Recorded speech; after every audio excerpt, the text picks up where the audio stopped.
бодон өдрүүд эзгүүрч чагнан харгууг чилээж үнсэж амжаагүй уруу шигэ тэрч үзээгүй амин дурлал минь гэж байгаа. Гахалт.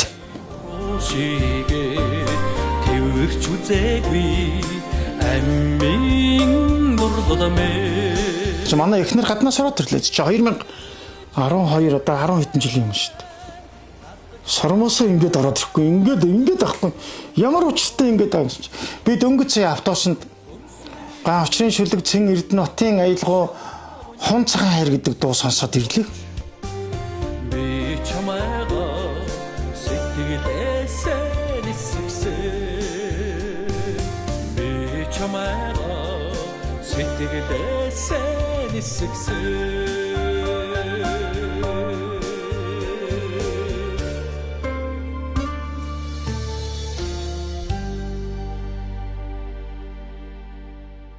Тэгээ нууц юм бол нууцаараа л үлдсэн гоё шүү дээ. Айшил чигмэний цахим сайхан мэдээллийн сайтын хамт олон миний номын өргөнд зочлон ирж миний одоо олон дуунуудаас хум цагаан хайрыг минь олон түмэнд одоо дуу бүтсэн түүхийг таниулж байгаад нэг их баяртай байна.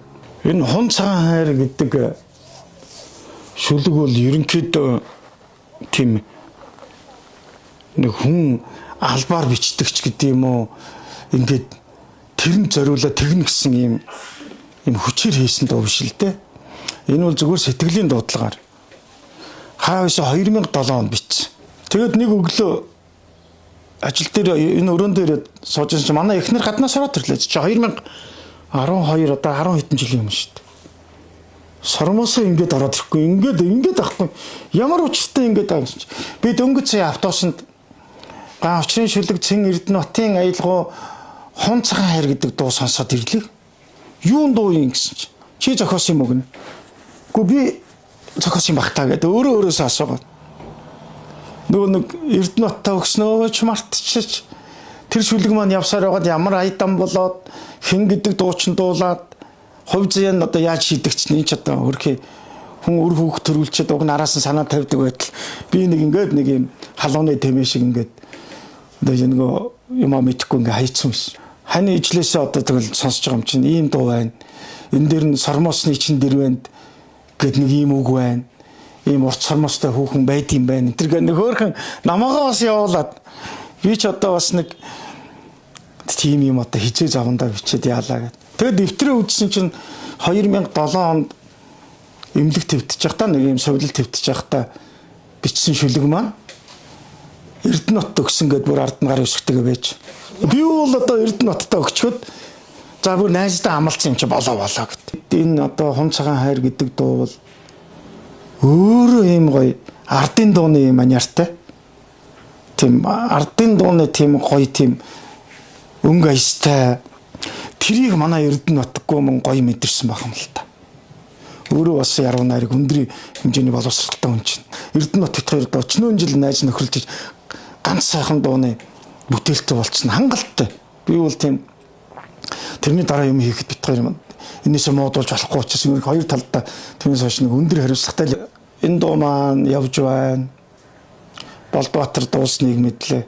Тэгээ ингээд Болдбаатар гэдэг дуучинтай ер нь би одоо хизээ завандаа уулзаж ярьсан юм бол гээд ямар Болдбаатар чинь 2 3 янзын Болдбаатар байт юм байна. Тэгээ лосл гэдэг ах юм. Тэгээд ямар залуу хүүхэд байдаг юм бол гээд хайсан чинь нөгөө 91 2 онд найрамдал цусланд амарч байхдаа нөгөө өмөрч хайрлж хамгаалж исэн Болдбаатар дүү маань болж таарад. Тэгээ бит хоёрын нэг 91 2 онд авахус нэг өнгө зураг би нөгөө хөрөл тулга наадамд Дорн таймгаас шалгарч ирээд найрамдал цусланд 30 хоног амарч явах. Болдбаатар нь улсын одоо ямар юмны дуу хоор юм уу нэг наадамд ирсэн баг тэр увсаасаа. Нөгөө ачтайхан ээжийнхээ асрал хайрыг тэрийг нөгөө цэрэн чимдгон тэр өнгө аясаар ямар гоё дуулдаг хүүхэд байсан гэж бодчих.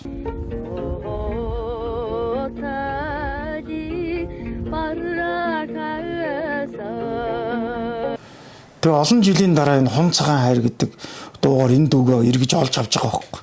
Тэгээ манай болдод бол их ятайхан тийм донжтой. Тэр олон дуунууд дуусан юм байна.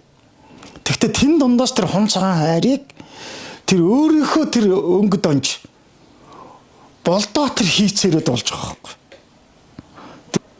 Хүмүүсийн наадах айгүй олон асуудал юм аа. Нэг эзэнтэй л байж таараач гэдэг юм уу. Энэ хон цагаан хайранд бол эзэн байхгүй. Эзэн бол байхгүй. Зүгээр тухайн үеийн онгодоор бичсэн гэж ойлгож байна. Хүнд ер нь уран бүтээлч дүр босгох гэж нэг юм байна.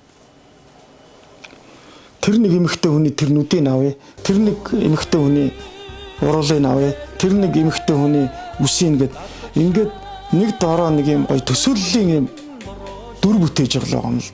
Гэхдээ хүн чинь нэг юм дурлахгүйгээр залуу насыг туулвал бас утгагүй шүү дээ. Хүн дурлж л байдаг. Дурлч бас хэмжээтэй шүү дээ. Дурлал хэмжээтэй. Учир гэдэг хүний дурлал нь ямар юм? Дурлаад хайрлах нь ямар юм гэдэг мөн энэ дотор бий.